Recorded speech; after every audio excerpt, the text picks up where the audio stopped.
selalu overwhelmed, serabut kepala, bising, lepas tu kena panic attack, anxiety, lepas tu depression, ramai orang bipolar disorder pula sekarang. So kena dengar ni. Sekarang kita ada satu produk nama dia Next Bio. Dia ada prebiotik, probiotik dengan postbiotik. Dan kalau kita semua nak tahu sebenarnya rahsia untuk mendapatkan hormon kegembiraan adalah daripada kita punya usus. Macam mana? Sebab dalam usus kita terhasilnya happy hormone. Nama dia serotonin. 90% happy hormone ni dihasilkan dekat usus kita. So kalau kita nak happykan minda kita, kita kena happykan usus kita dengan apa? Prebiotik, probiotik dan postbiotik. So tiga trio ni sangat power dengan strain dia yang tahan panas dan tahan acidic. Ini sangat penting. Ramai banyak produk prebiotik, probiotik kat luar sana, tapi tak semua tahan.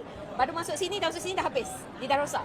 Tapi kita punya produk, strain dia power, dia masuk, dia boleh last long, dia boleh tahan semua benda, dia boleh sampai ke hujung dia punya fungsi dia, sampai habis. Itu beza dia, walaupun dia punya bilion unit tak banyak. Dia tak perlu banyak, yang penting semua function, semua hidup. Kita tak nak masuk-masuk dah mati, buang masa weh. Kita nak semua utilize dalam usus kita. So, sebenarnya ada history of depression. Sebelum ni 5 tahun ada sakit preklinik, 5 tahun ada heavy medication.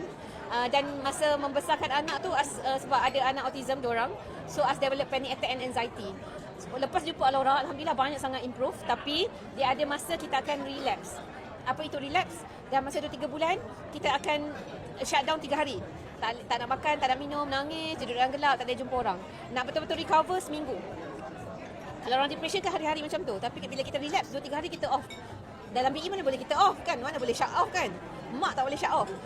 So alhamdulillah baru ni diuji lah, ayah sakit teruk tiba-tiba, kena panic attack, kena anxiety, dah nak shutdown dah, tiba-tiba BE call, hello, datang ambil produk, apa benda pula ni kan? Lepas tu dia bagi, balik makan. Kita tak tahu apa.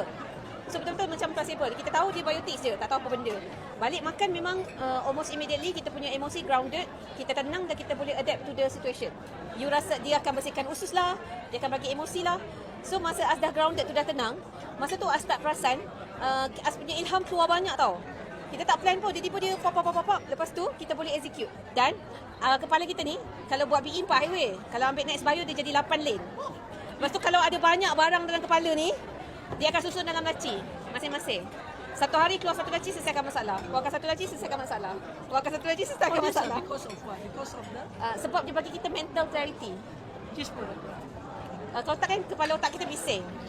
Pasal memang dia bagi kita mental clarity, kita nampak lebih jelas. Macam mak-mak serabut, tak ada nak bagi masa, tak ada masa. So bila pakai produk ni kita akan tahu macam mana nak atur masa kita, nak manage masa kita. So daripada emosi, dia bantu kita punya executive function, jadi neurocognitive booster lah for me.